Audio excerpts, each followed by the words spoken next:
Selamat pagi Bapak Ibu Saudara yang terkasih dalam Tuhan. Shalom. Sekali lagi shalom. Shalom.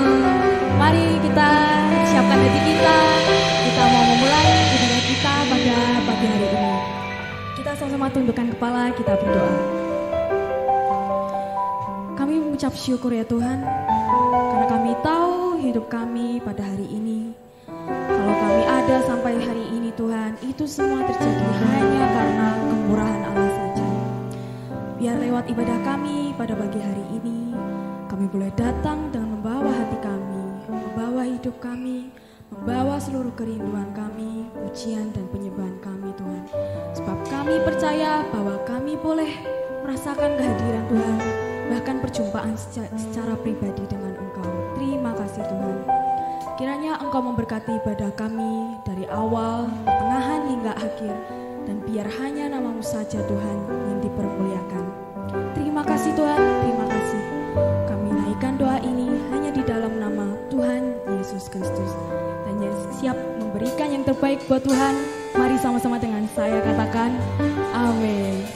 Saya undang Bapak Ibu Saudara untuk bangkit berdiri.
bersama-sama angkat pujian ya Allah.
Hatimu nyatakan di hadapannya, katakan Tuhan pulihkan,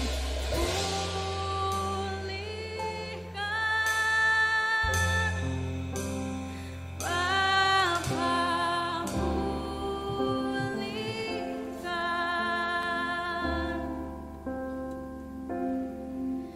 kembalikan bangsa kami ke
Ini doa kami, ya Aba, ya Bapa.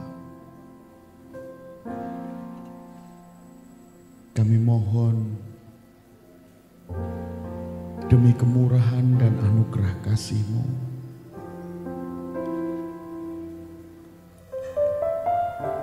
pengampunan atas segala dosa, pelanggaran, kejahatan, kedegilan dan kebodohan kami.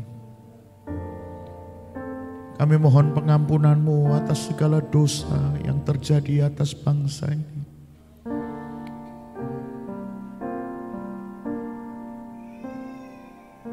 Sebab kami percaya di kayu salib kuasa penebusan-Mu jauh lebih dahsyat daripada kuasa dosa.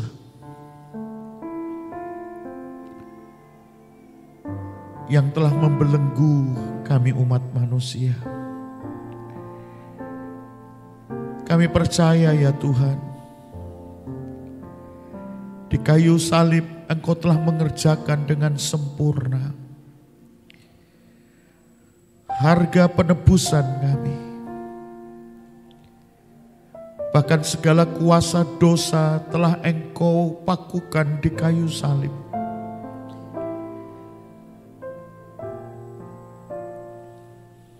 Kami mohon kepadamu Tuhan, turun kiranya berkat-Mu atas kami, atas setiap pribadi kami lepas pribadi, atas seluruh keluarga dan rumah tangga kami,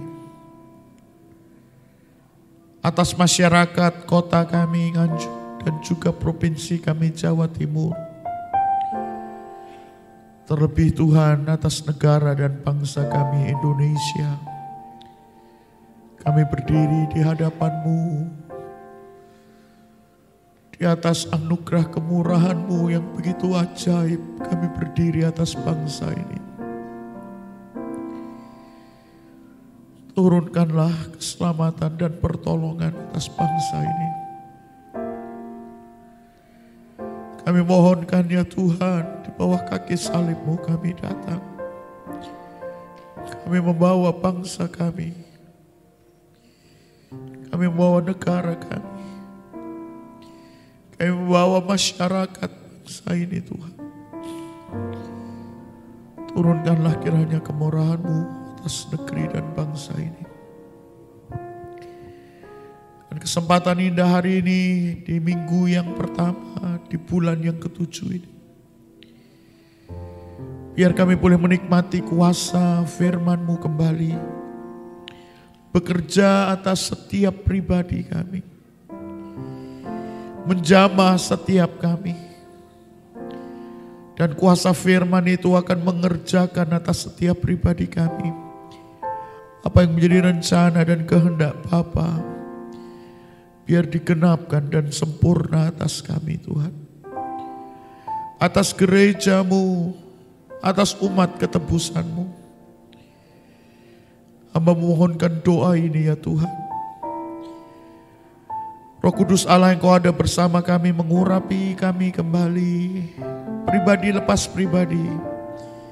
Dan biar kuasa firman yang akan kami dengar, kuasa firman itu akan bekerja atas setiap kami. Bahkan dimanapun kami berada, kesempatan yang indah kami boleh mengalami kuasa firman-Mu itu, boleh kami dengar, dan biar kuasa firman itu berkarya dan bekerja, mencipta atas setiap kami, dan mengerjakan atas setiap pribadi kami rencana dan kehendak Allah jadi atas kami. Mari Roh Kudus Allah, hamba berdoa dan menyerahkan setiap kami, hamba-Mu dan firman-Mu, ke dalam tangan kuat kuasa-Mu, di dalam berkat nama Tuhan Yesus Kristus. Hamba-Mu berdoa, haleluya, amin, amin. Silakan duduk Bapak Ibu Saudara kasih dalam Tuhan. Shalom. Selamat pagi kekasih-kasih Tuhan. Puji Tuhan kalau pagi hari ini kembali dalam kemurahan kasih Tuhan kita boleh dipersekutukan kembali di dalam ibadah minggu pertama di bulan yang ke-7 ini. Kita bersyukur bahwa berjalannya waktu kita boleh menikmati pemeliharaan kasih Tuhan itu nyata di dalam setiap langkah kehidupan kita. Hari ini kita akan bersama-sama belajar kebenaran firman Tuhan yang akan menuntun kita dan membawa kita untuk kita akan masuk lebih dalam di dalam seluruh rencana Allah, digenapkan dan jadi atas setiap kita. Sebagaimana kita sudah belajar dari sejak hari Pentakosta, Tuhan Yesus dibawa dan pimpin roh masuk ke padang gurun 40 hari. Hari ini kita ada di hari yang ke-34. 6 hari sisa kita akan masuk di dalam waktu Tuhan ya. 40 hari kuasa Roh Kudus boleh membawa kita untuk kita akan mengalami pengalaman-pengalaman pribadi dengan Tuhan dan membawa kita dalam satu dimensi yang lebih dalam lagi.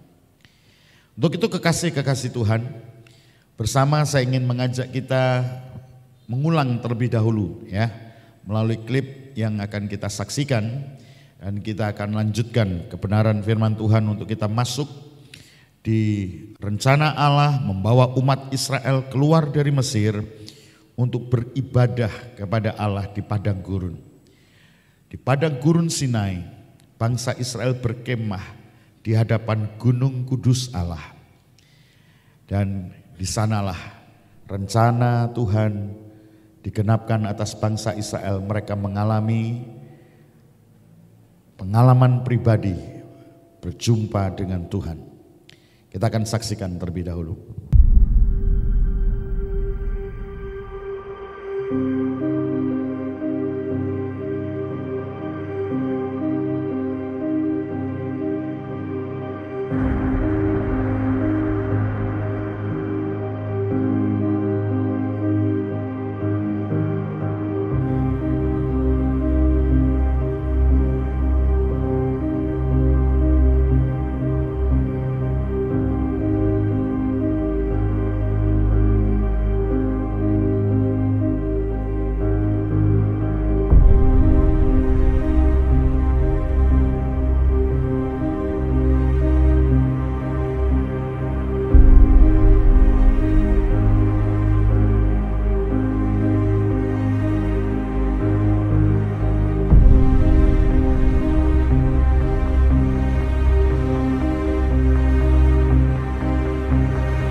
Keluaran pasal yang ke-19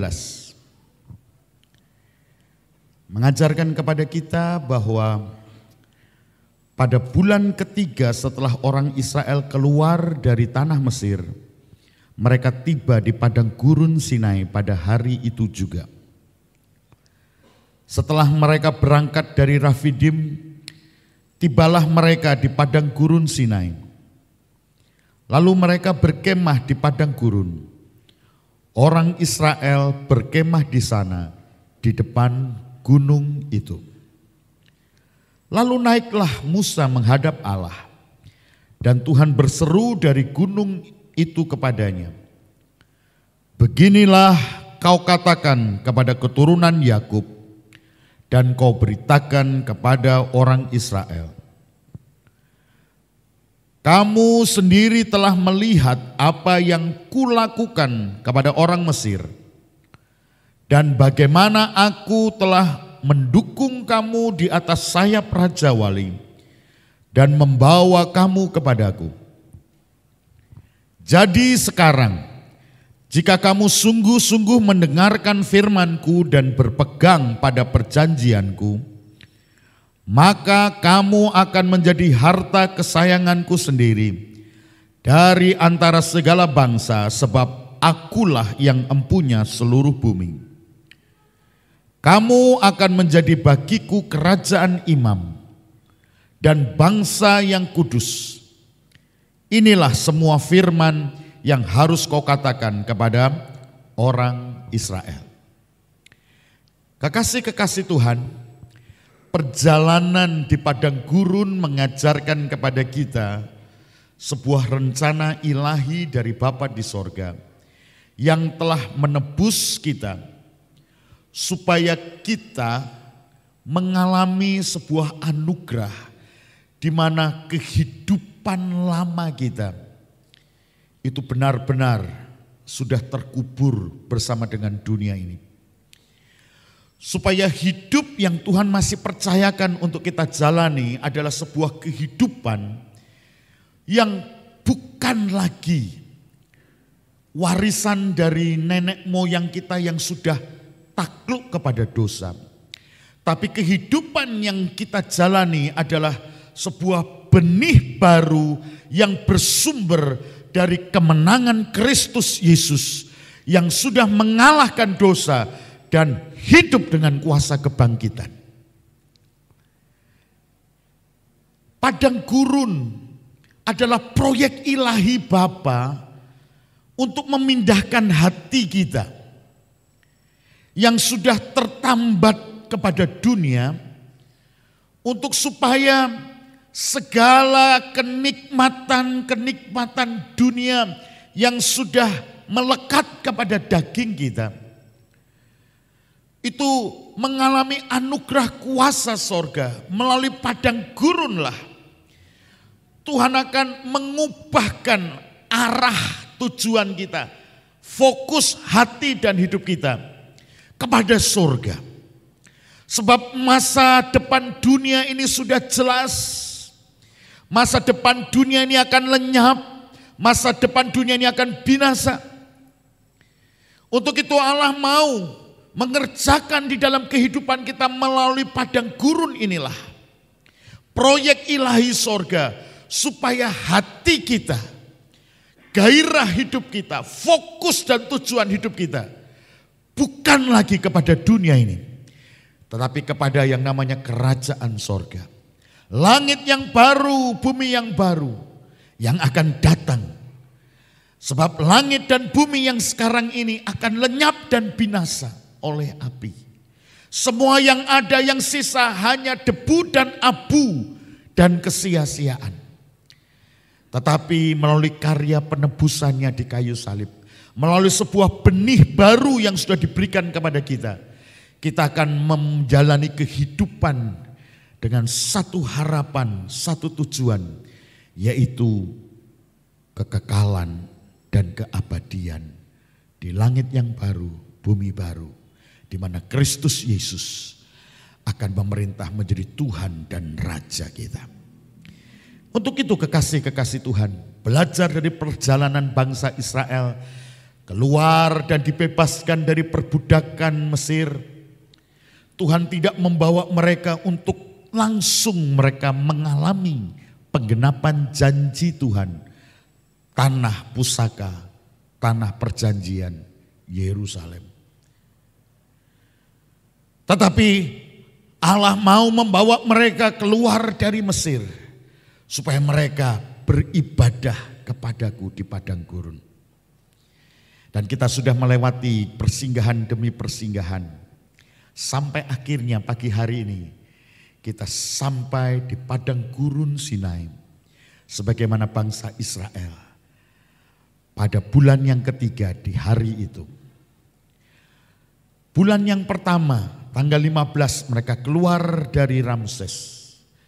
Bulan yang ketiga pada tanggal 15 mereka telah tiba di padang gurun Sinai dan mereka telah menghadap kepada Gunung Kudus Allah.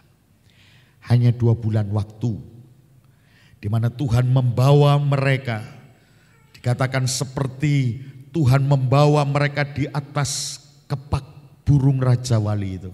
Mengatasi semua masalah.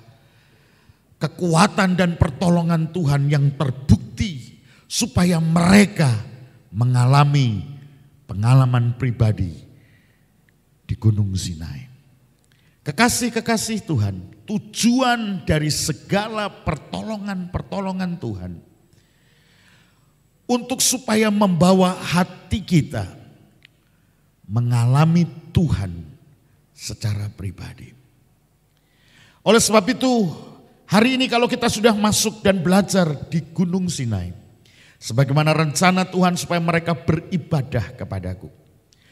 Pengertian kata ibadah bukanlah sebuah ritual agama, bukanlah sebuah acara-acara dalam pertemuan-pertemuan ibadah yang sudah kita tetapkan. Waktu yang terbatas, hari yang sudah kita sepakati. Lalu kita datang, kita mulai memuji Tuhan, kita mulai mendengar firman Tuhan. Ibadah yang secara ritual, yang mungkin selama ini kita lakukan, bukanlah maksud dan tujuan dari ibadah yang sejati.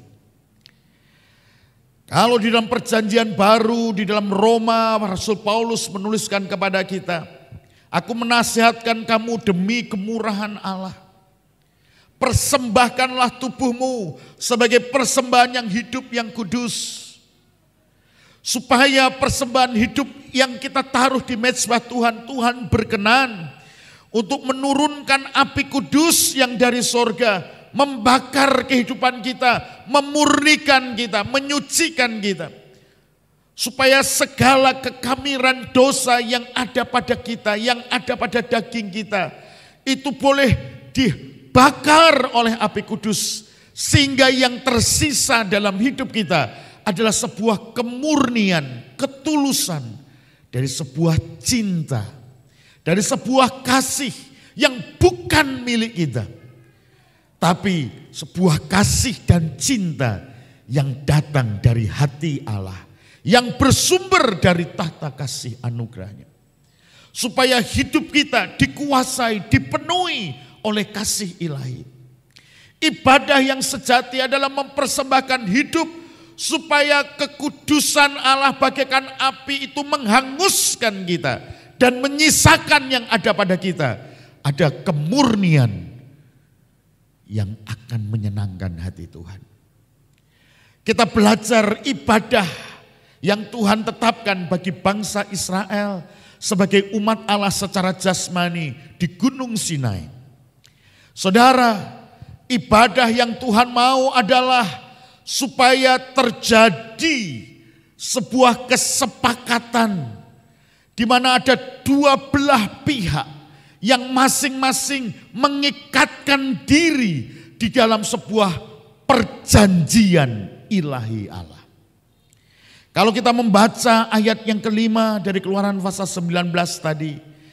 Jadi sekarang jika kamu sungguh-sungguh mendengarkan firman-Ku dan berpegang pada perjanjian-Ku.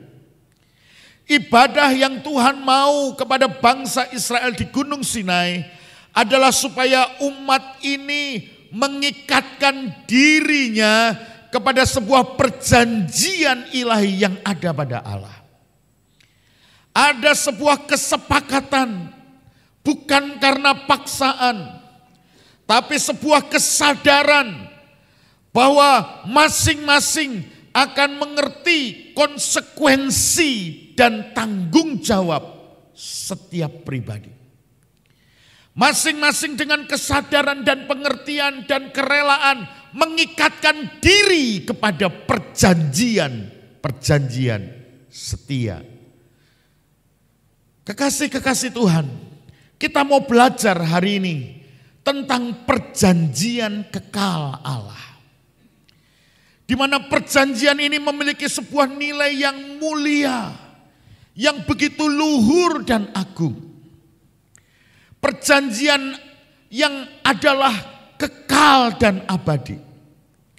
Yang perlu kita mengerti dari perjanjian Allah yang kekal dan abadi. Yang pertama, saudara, dari dua pihak yang terikat dengan perjanjian ini, kita perlu mengerti bahwa pihak kita ini adalah sebuah anugerah yang besar. Kenapa?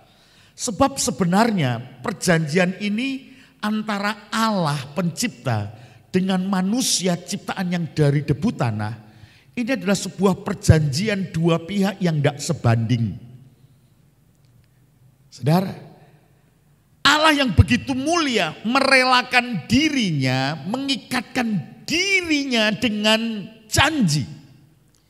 Dan perjanjian Allah ini adalah kekal dan abadi. Maksudnya kita harus tahu. Yang pertama, dua pihak perjanjian ini sebenarnya adalah perjanjian antara dua pihak yang tidak sebanding. Kenapa? Karena Allah itu pencipta. Allah itu mulia, Allah itu agung, Allah itu luhur. Dan pihak yang kedua, manusia yang adalah ciptaan. Yang nilainya hanyalah debu tanah. Saudara, tetapi itulah sebuah hakikat dari Allah yang maha agung dan maha mulia. Di dalam keagungan Allah itu kita akan menemukan kasih-Nya yang begitu sempurna dan ajaib. Di dalam kuasa kasih-Nya itulah Allah mengikatkan diri dengan sebuah perjanjian kekal. Saudara, hal selanjutnya yang kita perlu tahu perjanjian Allah yang kekal dan abadi. Allah itu mengikatkan janjinya bukan kepada kita manusia. Tapi Allah itu mengikatkan janjinya dengan dirinya sendiri. Dan kita pihak manusia yang tidak sebanding tadi diberi kesempatan untuk kita mengikatkan diri kepada perjanjian Allah yang kekal dan ajaib. Jadi saudara harus mengerti hal ini. Supaya pengertian saudara yang salah itu tidak membuat saudara tersesat dalam kehidupan kekristenan saudara. Kenapa? Ada begitu banyak pengertian yang tidak tepat membuat kekristenan kita tersesat.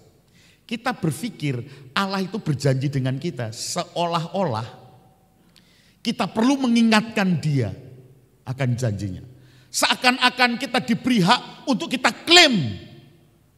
Dan bahkan tidak sedikit sepihak kita memaksa Allah untuk menggenapkan janjinya. Saudara, ini semua karena pengertian yang tidak tepat akan perjanjian Allah yang kekal. Saudara, perjanjian Allah yang kekal, Allah itu mengikatkan dirinya dengan dirinya sendiri. Dan dalam ikatan janji Allah kepada dirinya sendiri, dia berjanji bahwa dia adalah Maha Pencipta yang bertanggung jawab kepada karya ciptaannya. Dia Allah yang Maha Kuasa yang telah menciptakan manusia. Dia berjanji dengan dirinya sendiri bahwa dia tidak akan mengkhianati perjanjiannya untuk dia bertanggung jawab memelihara dan menyelamatkan ciptaannya. Saudara, selanjutnya kita harus mengerti, dari kita mendapatkan anugerah, kita itu masuk di dalam perjanjian kekal Allah. Supaya kita akan mendapatkan anugerah, pemeliharaan, pertolongan, dan bahkan kita akan masuk dalam rencana keselamatannya yang sempurna, supaya jangan kita binasa dan terbuang ke dalam neraka, tetapi oleh anugerah penebusannya kita telah menerima sebuah keselamatan, yaitu di dalamnya ada sebuah karya di mana kita dikembalikan kepada rencana Allah yang semula untuk kita menjadi serupa dengan Kristus Yesus. Untuk kita mencapai kesempurnaan sebagaimana ketetapan Bapa. Dia adalah sempurna dan Dia mau supaya kita menjadi sempurna dalam rencananya. Saudara, inilah ibadah yang Allah kehendaki terhadap umat Israel yang secara jasmani mereka adalah umat yang ditetapkan dan dipilih oleh Allah. Supaya melalui mereka kita akan belajar bagaimana kita menjadi umat pilihan Allah secara rohani. Kekasih-kekasih Tuhan, bicara tentang ibadah itu bicara tentang perjanjian kekal Allah. Untuk itu, mari kita mau memberi diri kita untuk kita masuk di dalam perjanjian Allah yang kekal. Dikatakan di dalam Keluaran pasal 19 ayat yang kelima, jika kamu sungguh-sungguh mendengarkan firman-Ku dan berpegang pada perjanjian-Ku. Kekasih-kekasih Tuhan, dari pihak Allah, dari sejak semula sampai hari ini, bahkan sampai di dalam kekekalan, dari pihak Allah kesetiaannya sudah terbukti dan sudah teruji. Kita tidak perlu ragu, kita tidak perlu sanksi terhadap pribadi ilahi Allah yang sudah mengikatkan diri dengan perjanjian kekal. Sudah terbukti bahwa Dia setia dengan perjanjiannya. Masalahnya dari pihak kita manusia, dari sejak pertama sudah terbukti bahwa manusialah yang mengingkari perjanjian itu. Manusialah yang berkhianat terhadap perjanjian suci Allah. Manusia gagal untuk setia kepada perjanjian Allah. Makanya dalam pernikahan yang menjadi sebuah gambaran dari rencana Allah waktu Dia akan datang kedua kali menjemput gerejanya, digambarkan sebagaimana pernikahan yang ada pada manusia. Dua pihak mengikatkan diri kepada janji setia. Dan saudara, seringkali kita temukan dalam ikatan janji setia yang dibuat manusia, manusia itu ternyata gagal untuk setia dalam perjanjiannya. Ini adalah sebuah contoh pembelajaran bagi kita. Dari pihak Allah kita tidak perlu sanksikan, kita tidak perlu ragukan, kita tidak perlu takut. Dia sudah terbukti bahwa Allah yang setia dengan perjanjiannya. Dari pihak kitalah yang harus kita mengerti masalahnya dimulai dan kita mau belajar supaya masalah itu tidak lagi ada dan tinggal dalam kita. Karena 1 Petrus menuliskan kepada kita, kita telah ditebus dari cara hidup yang sia-sia. Cara hidup yang selalu mengkhianati perjanjian setia. Kita telah ditebus dengan darah yang mahal. Supaya kita menanggalkan semua cara hidup sia-sia. Dan kita memiliki sebuah kualitas hidup yang mau setia dan terbukti. Untuk kita setia bukan saja sampai mati, tapi kita akan setia sampai sempurna. Saudara, untuk kita bisa setia dalam perjanjian ilahi Allah, Allah telah memberikan anugerah kepada kita, yaitu kuasa. Yang pertama, penebusan di dalam darahnya. Tidak ada kesalahan yang tidak bisa diampuni dan diselesaikan oleh Tuhan kita. Yang ada pada kita adalah kita mau belajar untuk tetap hidup di dalam pertobatan. Saudara kekasih, bukan saja kita pernah bertobat dan kita sudah bertobat, tapi kita perlu untuk terus belajar dan tinggal dalam hidup pertobatan. Sebab bicara tentang pertobatan, bicara tentang sebuah sikap hati. Sebab Alkitab mengajarkan kita bicara tentang dosa, bukan bicara tentang perbuatan yang sudah kita lakukan. Tapi bicara tentang dosa, bicara tentang sebuah benih yang masih ada di dalam hati dan pikiran kita. Saudara, Tuhan mau memberikan kepada kita bukan saja anugerah darah penebusannya, tapi Dia juga memberikan firman dan Roh Kudus yang akan menolong, memampukan kita untuk kita hidup di dalam kehendak Allah. Oleh sebab itu kekristenan yang Tuhan berikan kepada kita tidak pernah bisa hidup sendiri. Artinya kita perlu sadar kita hidup bergantung dan berpasrah penuh kepada Tuhan. Dan di dalam mengekspresikan kasih kita kepada Allah, kita perlu hidup di dalam satu ikatan keluarga kerajaan surga. Oh, kita perlu hidup di dalam satu kesatuan tubuh Kristus di muka bumi ini. Supaya melalui kesatuan tubuh Kristus itulah kasih kita kepada Allah bisa kita manifestasikan, bisa kita nyatakan kepada sesama kita. Itulah hukum kasih. Kasihilah Tuhan Allahmu dengan segenap hatimu, segenap jiwamu, segenap kekuatanmu, segenap akal budimu. Dan hukum yang kedua yang sama dengan hukum yang pertama. Kasihilah sesamamu manusia seperti Tuhan mengasihi kita. Saudara kekasih di dalam Tuhan Yesus Kristus. Berbicara tentang perjanjian kekal yang Allah sudah berikan kepada kita. Melalui anugerah yang sempurna yang sudah digenapkan oleh Tuhan Yesus Kristus di kayu salib bagi kita. Kepada kita diberikan sebuah anugerah untuk kita masuk dalam perjanjian kekal Allah. Dikatakan selanjutnya, maka kamu akan menjadi harta kesayanganku sendiri dari antara segala bangsa. Tuhan mau menjadikan saudara dan saya menjadi harta kesayangannya sendiri. Menjadi milik kepunyaannya sendiri.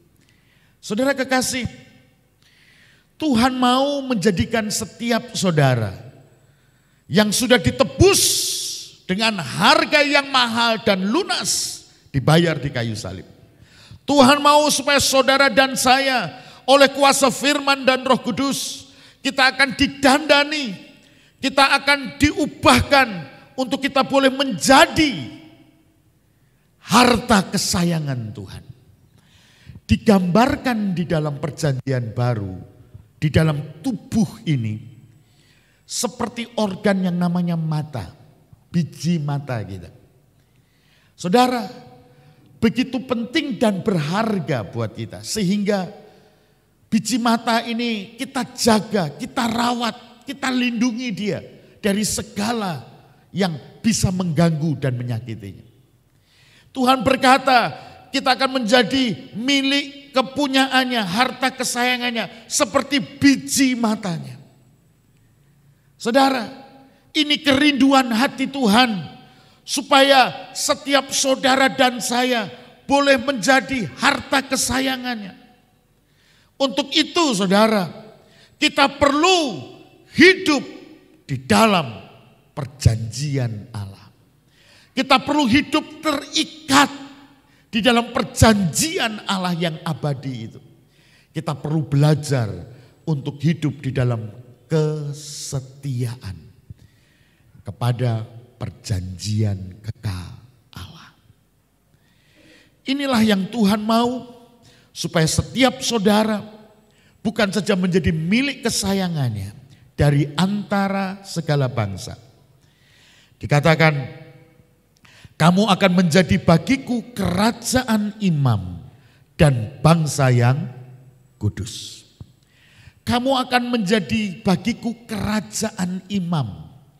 Artinya saudara, kita akan menjadi orang-orang kepercayaan di dalam kerajaannya yang mulia dan agung yang kekal itu. Kita akan menjadi orang-orang kepercayaannya untuk ambil bagian dalam sebuah ibadah yang abadi yang ada di sorga. Untuk itu Tuhan mau supaya kita menjadi imam-imam yang melayani raja di dalam sebuah ibadah yang agung dan mulia dalam kerajaan sorga. Sehingga kita disebut sebagai imamat-imamat yang rajani.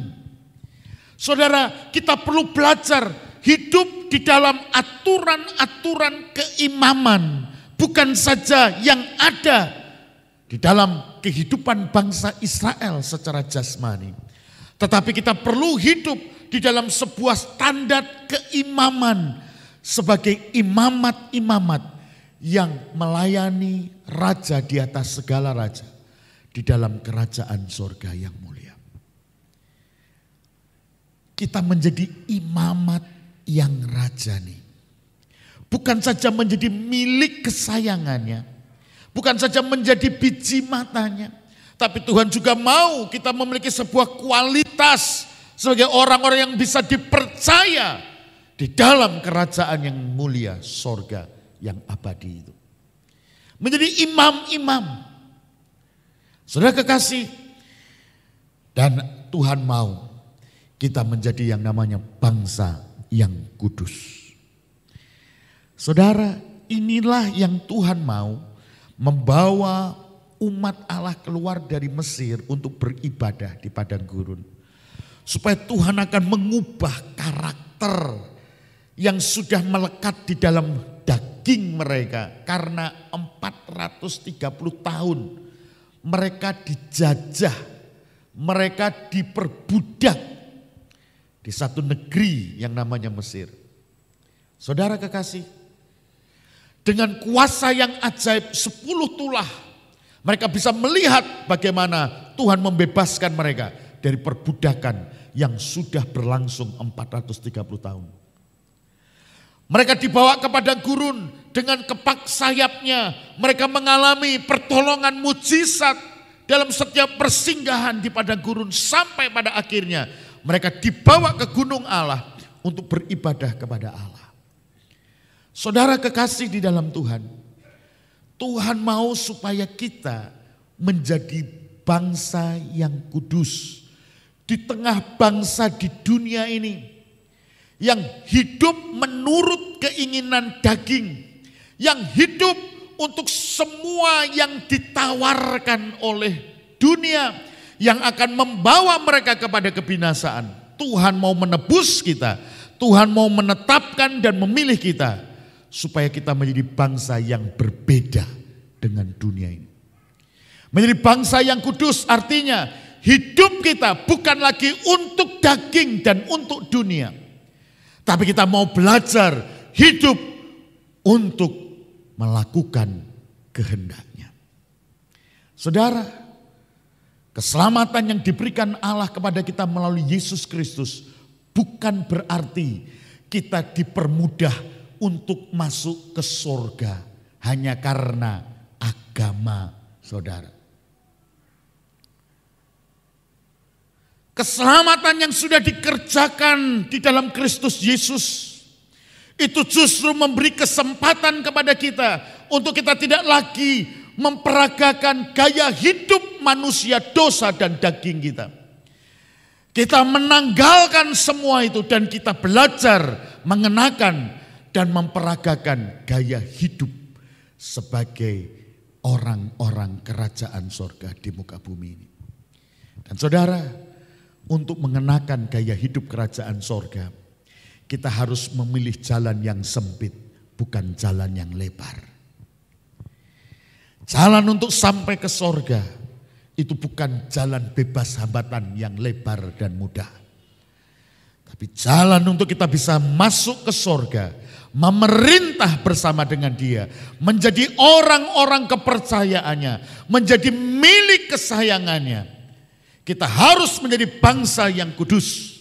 Kita harus memilih jalan yang sempit supaya kita tidak menjadi sama dengan dunia ini. Tetapi oleh kuasa penebusannya, kita telah diberi anugerah kemampuan melalui kuasa Roh Kudus dan firman-Nya untuk kita menanggalkan semua tabiat dosa, gaya hidup dosa dan dunia. Itu kita tanggalkan dan kita belajar mengenakan sebuah gaya hidup sorga dan memperagakannya di dunia ini. Untuk itu kekasih-kekasih Tuhan, kalau hari ini kita kembali mendapatkan sebuah anugerah yang datang dari sorga, kesempatan untuk kita boleh ambil bagian di dalam perjanjian kekal dan abadi yang Tuhan sudah kerjakan di kayu salib. Kepada kita yang telah menerima anugerah percaya, diselamatkan melalui karya penebusannya, kita telah diperdamaikan kembali dengan Allah. Kita pihak yang sudah terbukti berkhianat dan tidak setia dengan perjanjian. Kepada kita Allah memberikan sebuah anugerah keselamatan. Ada pengampunan dosa, ada kuasa firman dan Roh Kudus. Supaya kehidupan kita akan terus didandani, dibaharui.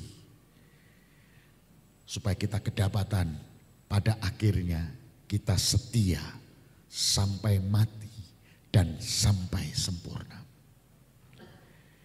Dan saudara kekasih, kalau perjanjian yang Allah lakukan kepada bangsa Israel, umat secara jasmani, Tuhan memberikan yang namanya firman itu terukir di dalam loh batu.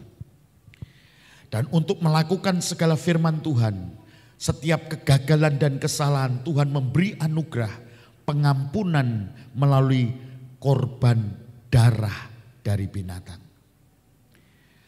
Betapa mulianya anugerah yang sudah diberikan Allah kepada kita di dalam Kristus Yesus. Sebab perjanjiannya bukan saja firman itu diukir di dalam loh batu. Tapi melalui pengorbanan Yesus Kristus di kayu salib, Tuhan mau firman-Nya itu terukir di loh hati kita.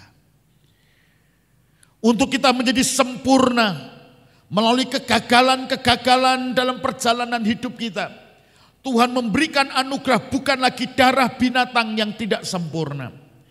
Tapi Tuhan telah memberikan darah-Nya sendiri yang sempurna, yang tidak bernoda itu. Darah yang kudus dan mulia. Darah itu sudah diberikan, dipercikkan bagi kita. Dan darah itu telah menjadi meterai dalam hidup kita. Sehingga oleh kuasa darah itu, mari kita mau memberi diri kita untuk digarap, didandani. Supaya kita menjadi umat yang setia. Hingga pada akhirnya kita boleh mencapai kesempurnaan itu. Saudara kekasih, di dalam 1 Korintus pasal 11 mengingatkan kepada kita, Rasul Paulus berkata, apa yang telah kuterima, aku teruskan kepadamu, bahwa Tuhan Yesus sebelum Dia disalib, dalam satu kesempatan bersama dengan murid-murid mengadakan sebuah perjamuan kudus.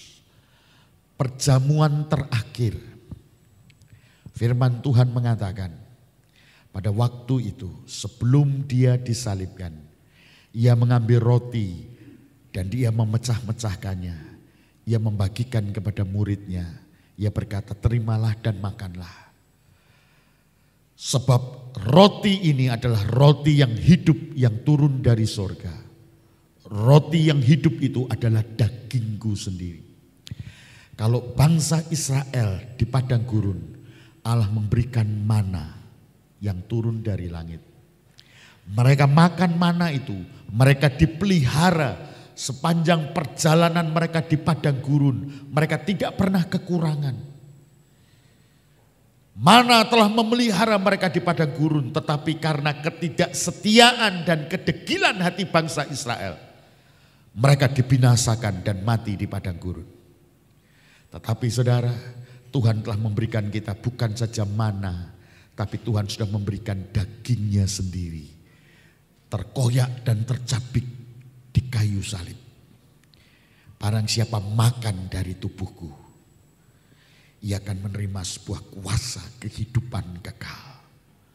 Ia akan menerima anugerah untuk kehidupan ini. Bersumber pertolongan dan sumber hidup kita bukan lagi datang dari dunia, tapi datang dari sorga. Saudara, dan Alkitab mengatakan setelah ia makan, ia mengambil cawan. Ia mengambil sebuah piala. Cawan yang sesungguhnya cawan murka Allah. Yang harusnya kita minum dan yang harusnya kita celaka dan binasa. Tapi cawan murka itu telah diminum oleh Yesus di kayu salib. Dan Yesus telah merubah cawan itu bukan lagi cawan murka, tapi cawan anugerah dan kemurahan. Dan Tuhan mau, minumlah dari cawan perjanjian baru yang dimeteraikan oleh darah. Saudara, memasuki minggu yang pertama di bulan yang ke-7, kita mendapatkan anugerah kembali untuk kita akan bersekutu dengan tubuh dan darah anak domba Allah. Kita akan makan dan minum dari tubuh yang sudah terpecah di Golgota dan darah yang sudah tercurah di kayu salib. Mengingatkan kepada kita sebuah anugerah, perjanjian abadi Allah. Perjanjian yang mulia. Kepada saudara dan saya diberi anugerah untuk kita mengikatkan diri kepada perjanjian kekal Allah. Saudara, Allah bukan mengikatkan janji kepada saudara dan saya, tidak. Tapi Allah mengikatkan dirinya dengan perjanjiannya, dengan dirinya. Dan itu diberikan untuk saudara dan saya yang adalah buatan tangannya. Yang diciptakan menurut gambar dan rupa Allah. Dijadikan dan diciptakan kita. Dia berjanji untuk dia akan menyelamatkan saudara. Menolong saudara, menuntun dan membawa saudara untuk sampai kepada kesempurnaan. Tapi dengar, semua kesempurnaan kasih, semua kesempurnaan dari kuasanya untuk menyelamatkan saudara, untuk sampai kepada kemuliaan kerajaannya, itu tidak akan berdaya guna kalau manusia yang menolak untuk yang namanya hidup di dalam kerajaan sorga. Kalau manusia memilih untuk hidup di dalam neraka, kalau manusia memilih untuk hidup dengan dosanya, manusia memilih untuk menjalani hidup dengan segala kenikmatan dosa, itu berarti manusia itu menolak untuk masuk dalam rencana Allah, hidup dalam kerajaan sorga. Itu artinya manusia lebih suka dan memilih untuk terbuang di dalam kerajaan neraka, api neraka. Dengar, Tuhan tidak pernah bisa memaksa saudara dan Tuhan tidak akan pernah memaksa saudara untuk saudara masuk dalam kerajaan sorga. Kalau saudara lebih suka dan lebih memilih hidup di dalam dosa, hidup menurut mau saudara, hidup menurut kehendak daging saudara, itu sama artinya engkau menolak anugerah kasih-Nya yang ingin menyelamatkan engkau dari dunia yang akan binasa, supaya engkau pada akhirnya bersama dengan Dia dalam kerajaan sorga. Perjanjian Allah bukan perjanjian yang memaksa kita. Tapi kepada kita diberi anugerah untuk saudara mau terlibat dalam perjanjian setia Allah. Dan Dia telah memberikan anugerah pertolongan bagi kita. Mari kita menengadahkan tangan kita dan terangkat kepada Bapa di sorga. Kami mengangkat tangan kami sebagai sebuah penyembahan kami kepada-Mu. Kami mengangkat tangan ke sorga sebagai sebuah penyerahan kami kepada-Mu. Kami berdoa memohon kepada-Mu ya Bapa. Ulurkanlah tangan kemurahan-Mu atas kami. Biar tangan kemurahan-Mu itu yang akan terulur dan memberkati setiap kami. Untuk kami akan dimampukan hidup di dalam perjanjian kekal dan abadi yang Engkau sudah buat. Hamba berdoa Bapa, di setiap kami ada dimanapun, baik yang ada di rumah, baik kami yang ada beribadah hari ini di gereja. Turunkanlah kiranya berkat-Mu atas umat-Mu hari ini. Tangan kemurahan-Mu terulur menjamah dan memberkati umat-Mu. Hamba berdoa dan memohonkan ini di dalam berkat nama Tuhan Yesus Kristus. Kiranya berkat anugerah yang datang dari sorga turun dan tercurah melimpah. Di dalam nama Tuhan Yesus Kristus hamba berdoa. Amin.